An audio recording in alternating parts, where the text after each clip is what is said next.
so many fluids that go into vehicles. I don't know where they all go. Show us and talk to us about what kind of fluids go in the car. We will. Let's talk about the fluids themselves first. Okay. All right. First, we have our windshield washer fluid. And in the wintertime, to get the grime and all the salt off the window, we're using it a lot. It's kind of interesting. There is a different mix between the summer and the winter. You don't want the water to freeze, you don't want the fluid to freeze, so we put methanol in it during the wintertime. And as it's in the vehicle and it sits outside, on those cold nights, you come out in the morning, you hit the button, and it's going to spray because it's got a de-icer in it as well, and those sort of things. So washer fluid is very, very important, obviously, especially during the winter when you get all the sludge and stuff on the road. And then your brake fluid. Brake fluid is important because brake fluid, you want no water at all in your brake fluid because it breaks down the components, but also it lowers the boiling point. And when you apply your brakes, that brake fluid gets really hot. All those components get really hot. It's transferred into the fluid, and we don't want that boiling and getting air pockets and air bubbles. So you got to make sure and do your brake flushes regularly. Get all the water out of there and just keep it strictly brake fluid. Oil. It's most newer cars today require a very thin oil from a 0.30 to a 5.30. So really not a big issue on the newer cars. But some of the older cars required like a 10W or a 20W, and that's a thicker oil. When it gets cold outside, oil moves slower. And so in the wintertime, you kind of go down to a 5W oil or a 0W, and it's just a little more fluid, a little more thin, and we got synthetics now, and they can make them as thin as they want, and they won't break down. Versus conventional, you know, it's there's no control over the molecular structure of the oil, and so as it gets hot, it just falls apart. Well, we got synthetic now.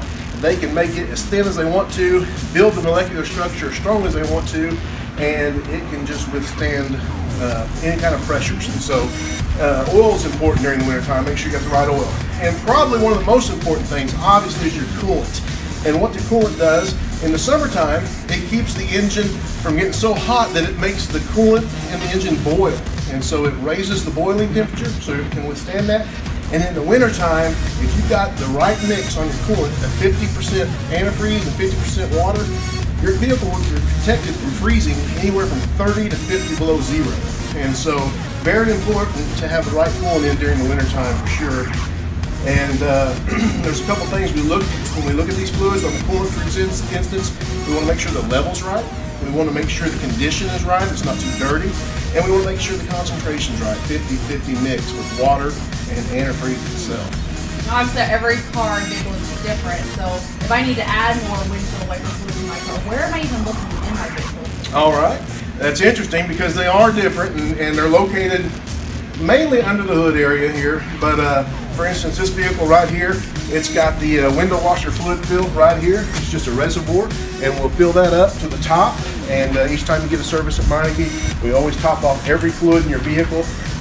Your coolant, there's usually a reservoir similar to that on the opposite side of the vehicle. And on this one, your coolant is in this reservoir right here. And it has a hot and cold mark on it. So when the engine's hot, there's a mark that you fill it up to when it's hot. If it's been sitting overnight and the engine's cool, there's a different mark you fill it up to when it's cold. And so as long as those are level with those marks, and it's a 50-50 blend with the water and the antifreeze, you'll be perfectly fine on your coolant. Where are they? It's a little hard to see. Right here. Oh, I see. Yeah. Maybe at the end we can kind of zoom in or something. Yeah. Sure. Brake fluid will go right up here against the firewall in the vehicle. And this is actually the reservoir right here. You don't screw your cap and just pour it up here. And if you look over here on this side, it has a maximum line right here. That's where you want to fill it up to. And there's a minimum. So if it's below that, obviously add some. But the idea, let's keep it as close to the max as we can. And once again, every service will top off those fluids for you. And any professional car person will, most likely. And the brake lines will run from this reservoir through the length of the vehicle to each wheel. And so it's a lot of travel, a lot of opportunity to collect dirt, trash, and moisture and those sort of things. And so why it's always important to go by your equipment manufacturer's recommendations to have those services and those fluids flushed regularly. And, okay. Washer fluid. Where are we going to put this at? all right, our washer fluid, once again, this is our winterized washer fluid. It's got the methanol in it so it won't freeze. And what we're going to do, it's the easiest one to get to usually. It's right on the front of the vehicle. And this particular one's right here. It's just remove the cap and kind of slide it out of here so it gets out of your way. And we're just going to fill it up. And on this one, we just fill it to the top. Okay, and, there's no particular line. No particular line. The more you fill it, the more cleaner your window's going to be. Well, I like clean windows. Exactly, we all do. So, so that's a simple one right there. And just keep it topped off every service, and it should last you. And then, and that's where you test That's it? where we're checking it. Okay. Yeah, I use the 530 because that's for this vehicle. Oh, yeah. Okay. Let's see.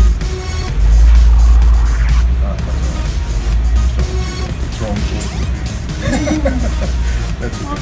There you go. All right, yeah. All right. Okay. Now, when it comes to oil, there's so many numbers and letters, and how do you even know what to use? Absolutely. Well, first of all, the best way is to look in your owner's manual, and it'll tell you exactly what you need to use. We've got some software that ties in all the vehicle manufacturers, and we put your VIN number in there. It'll tell us exactly what oil to use, how much to use, correct weight, all those sort of things. Do you know where the oil goes? I have no idea. All right, well, let's look at that.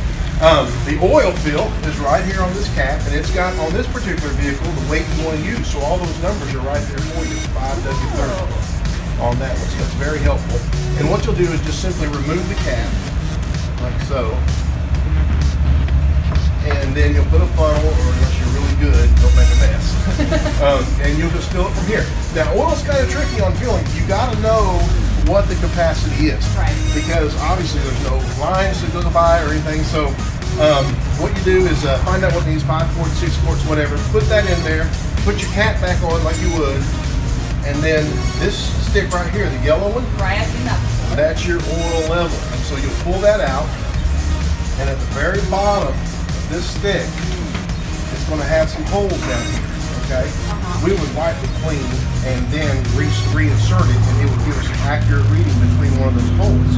And if it's at the top hole there, that's our fill mark, and that's where we want our oil to stay. So clearly, since it looks well, we don't know for sure. Yeah, we would just wipe it clean and then yeah, absolutely.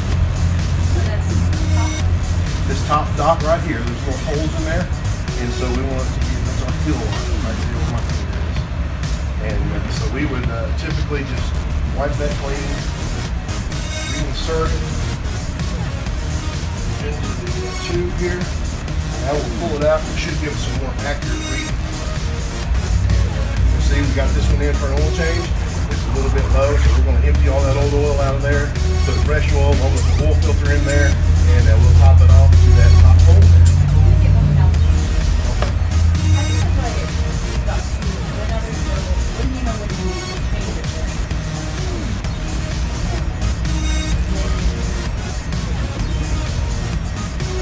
So it's confusing to me when I need to change it versus when I just pop it out. How do I know? Good question. Typically, every manufacturer differs a little bit, and depending on what kind of oil they recommend, whether it's a synthetic or a conventional, synthetic's a better oil, lasts longer.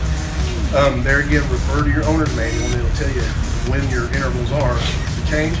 But typically, every 4,000 miles on a synthetic blend, about every 6,000 miles on a full synthetic.